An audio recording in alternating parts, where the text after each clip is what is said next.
Hello दोस्तों की हाल चाल गाइस। देखो आज की वीडियो में बात करने वाले हैं S24 FE को लेकर। इसमें कुछ ऐसे सेटिंग्स है जिसको आपको डेफिनेटली ट्राई करना चाहिए। जैसे कि आप देख सकते हो मेरा फोन जो है, जब भी आपका इसका जो है आपका बैकलाइट जो है स्क्रीन टाइम जो है खत्म हो जाता है तो आपका कुछ ऐसा स्क्रीन सेवर या एनिमेशन आपको देखने मिलता है, विच इज प्रीटी कूल। आप इसको कस्टमाइज भी कर सकते हो, अपने तरीके से इसको बना भी सकते हो, लेकिन जी हाँ ये आपको सेटिंग्स में देखने मिलता है। लेकिन और भी चीजें जिसके बारे में बात करना जरूरी है, जैसे इसमें NFC देखने मिलता है, इसमें भी आपको देखने मिलता है जिसको आप चेंज कर सकते हो। ई सिम कितने लगा सकते हैं, बहुत सारे सवाल आते हैं, लेकिन चलिए उन सब चीजों के बारे में बात करेंगे। एंड कुछ ऐसा आपको एनिमेशन, इसको आगे बात करते हैं, लेकिन यस वीडियो को लाइक कर लेना, दीप्स टेक को सब्सक्राइब कर लेना। सबसे पहले इसको अनलॉक करते हैं। अब देखो दोस्तों, सबसे पहले हमें जाना है, पहला चीज मैं आपको क्या बताने वाला हूं, सबसे पहले हमें जाना होगा सेटिंग में। सेटिंग में जाना है कनेक्शन में, ठीक है। देख सकते हो डिस्प्ले में बहुत कुछ है। डिस्प्ले आपको ऐसा इसलिए दिख रहा होगा क्योंकि इसमें आपको ये ऑन है, वरना कुछ ऐसा आपको देखने मिलता है, ठीक है। तो इसमें आपको जाना है कनेक्शन में। कनेक्शन में जाने के बाद और एक बात मैं बता दूं, ये पहला पार्ट है। सेकंड पार्ट आपका जैसा रिस्पॉन्स रहेगा उसके बाद इसके बारे में बात किया जाएगा।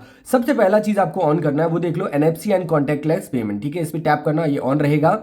इसमें आपको गूगल पे, अगर आपके पास सैमसंग वॉलेट नहीं है तो गूगल पे से आप कर सकते हो, बड़े बेहतर तरीके से काम करता है, एकदम सिमलेस आप ट्रांजैक्शन कर सकते हो। पहला चीज आपके लिए ये रहेगा जो आप ट्राई कर सकते हो। दूसरा चीज क्या है, सिम मैनेजर। देखो दोस्तों, यहाँ पे एक फिजिकल लगा हुआ है, एक ई सिम लगा है, लेकिन एक और आप ई सिम यहाँ पे लगा सकते हो, ये बंद हो जाएगा, ऑटोमेटिकली बंद हो जाएगा। इसमें आपको ई सिम लगा सकते हो, लेकिन इसमें जो है सेटिंग क्या ऑन करना है वो मैं बोलूंगा, data switching and backup calling को प्लीज ऑन कर लेना। ये क्या करता है ना, आपका जब भी कोई नेटवर्क खराब होगा किसी एक सिम का, दूसरे पे शिफ्ट कर जाएगा, दूसरे खराब होगा पहले पे, जिसका बेहतर होगा उस पर शिफ्ट कर जाएगा। लेकिन अगर आपका नेटवर्क नहीं है लेकिन वाईफाई कॉलिंग ऑन है, तो ऐसे में क्या होगा, सिम का नेटवर्क नहीं भी रहने पे आप कॉल आराम से ले पाओगे। SIM will be also be able to make and receive call when they are out of network range, फिर भी आप कर पाओगे। तो बेहतर चीजें हैं ये दो सेटिंग्स जो है, मैं आपको बोलूंगा नेटवर्क वाले में, कनेक्शन वाले में प्लीज ऑन कर लेना।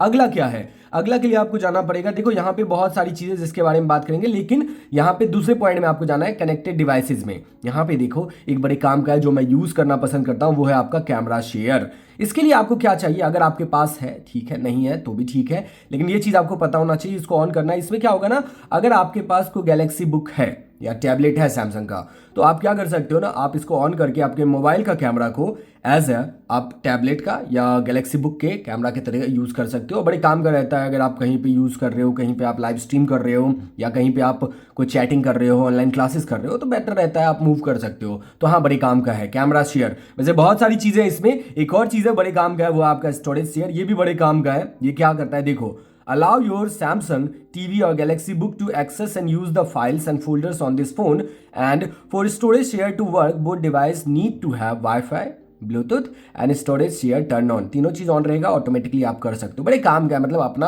आपका स्टोरेज दूसरे में भी काम हो सकता है, आप चेक भी कर सकते हो क्या क्या फाइल्स आपने रखा हुआ है, फोटोज रखा हुआ है, वीडियोज रखा हुआ है। अगला क्या है देख लो, ये है लिंक टू विंडोज। ये भी बड़े काम का है, जैसे कि आप देख सकते हो। ये क्या करता है, when enable the content and capabilities you choose on your device will be available in Windows with the same account. मतलब सेम टू सेम आपको ओ शेयर करके आपको देखने मिलता है आपका इसमें OnePlus में, सेम उसी के तरीके से ये भी काम करता है।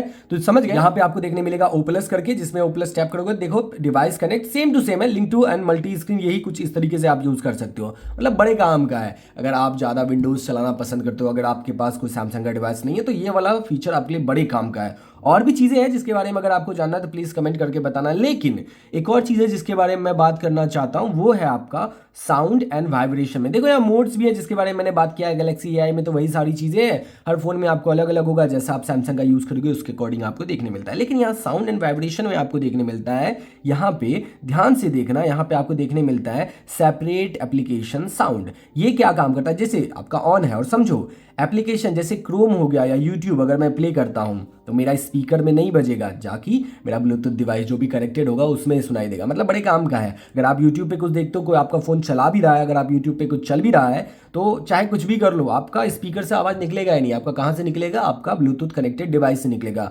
बड़े काम का। एक और चीज जिसके बारे में मैं बात करना चाहता हूं, वो आपको देखने मिल जाता है डिस्प्ले में। तो डिस्प्ले में आपको कहां जाना है, देखो डिस्प्ले में आप जाओगे, डिस्प्ले में आपको ढूंढना है एच पैनल। देखो ऑन है, ऑन है ना। यहाँ पे और भी चीजें हैं। सबसे पहले आप देखो पैनल्स में बहुत सारे, लेकिन मैं बताना चाहता हूँ कहां दिखेगा, हैंडल में, ठीक है। यहाँ पे हैंडल आप तो या तो राइट कर सकते हो या तो लेफ्ट। यहाँ पे आपको लेफ्ट में देखने मिलता है, राइट इस साइड आ जाएगा आपका, लेफ्ट इस साइड आ जाएगा। काम कैसे करता है वो समझो, कलर वलर आप अपने अकॉर्डिंग चेंज कर लेना। लेकिन यहाँ पे देखो, अगर मैं टैप करता हूँ, यहाँ पे आपको वॉइस चेंजर देखने मिल जाता है, जो कि आपका गेम कॉलिंग में एक साथ देगा। यहाँ पे आप देख सकते हो कैलिब्रेट क्या है, लोकेशन एंड ऑल, आपका एग्जैक्ट लोकेशन है, मैं इसको हाइड कर दूंगा। अगला चीज़ यहाँ पे कॉन्टैक्ट आप देख सकते हो, यहाँ पे आप देख सकते हो आपके एप्लीकेशंस हैं, और भी चीज़ें ऐड कर सकते हो। यहाँ पे देखो बहुत सारे हैं, और जी हाँ, अगर आप गुड लॉक चलाते हो तो उसमें और भी चीज़ें आप इसको ऐड कर सकते हो, जैसा आप चाहो उसके अकॉर्डिंग आप इसमें कर सकते हो। एक और चीज़ है, याद रखना, यहाँ पे समझना क्या है वो चीज़, बहुत लोग कंफ्यूज हो जाते हैं। यहाँ पे आपको देखोगे नेविगेशन में जाना है, यहाँ पे स्वाइप जेस्चर है, लेकिन मोर ऑप्शन भी बहुत सारी चीजें, इसको इग्नोर करते हैं। यहाँ पे बहुत लोग कंफ्यूज हो जाते हैं, ये सर्कल टू सर्च यहाँ पे होता है, इसको प्लीज ऑन ऑफ करने का बहुत लोग पूछते हैं, गायब हो गया, गायब नहीं होता, यहीं पे होता है, ठीक है। अगला चीज जो है उसके लिए आपको याद रखना पड़ेगा, देखो मैं नीचे वैसे नहीं गया हूँ, आगे अगले वीडियो में बात करूंगा, लेकिन लॉक स्क्रीन में अगर आपका एओडी बंद है तभी ये काम करेगा। एओडी बंद है जैसा कि देख सकते हो, फिर आपको जाना है डिस्प्ले में। डिस्प्ले में जाने के बाद यहाँ पे एक देखोगे स्क्रीन सेवर, ठीक है। स्क्रीन सेवर सबसे पहले देखना, यहाँ पे एक चीज होगा शो चार्जिंग इन्फॉर्मेशन, आप इसको ऑन कर लेना, ठीक है। उसके बाद स्क्रीन सेवर में जाना है, यहाँ पे देखो लैंड्रॉइड लिखा हुआ है, कलर्स है, डिवाइस कंट्रोलर, फोटो फ्रेम, आप अपने अकॉर्डिंग सेटअप कर लेना। लेकिन अगर मैं कलर्स पे टैप करता हूँ तो जैसा कि मैंने इसका स्क्रीन टाइम जो है वो 15 सेकंड का किया हुआ है, ठीक है, आपका ऑटोमेटिकली बंद हो जाएगा। तो ध्यान से देखना, जब 15 सेकंड पूरा होगा मेरे बोलते बोलते, आप नोटिस करना इसमें क्या हो जाएगा, स्क्रीन सेवर आपका कलर्स आने लगेगा। तो कुछ इस तरीके से ये काम करता है, बड़ा बेहतर है। अगर अपने फोन को कूल बनाना चाहते हो डेफिनेटली इस वाले को ट्राई कर सकते हो, बस इसका टाइम खत्म होगा और ऑटोमेटिकली आपको क्या हो जाएगा, इसमें ये चीज ऑन हो जाएगा। लेकिन यस, कितने लोगों को ये सारी सेटिंग्स पसंद आए मुझे कमेंट करके बताना, वीडियो को लाइक करना, एंड कुछ आपको ऐसा देखने मिलेगा, एंड डेफिनेटली मुझे कमेंट करके बताना आपको ये वीडियो कैसा लगा। मिलता हूं दूसरे वीडियो में, तब तक के लिए ख्याल रखें, टेक केयर, बाय बाय, जय हिंद, जय भारत।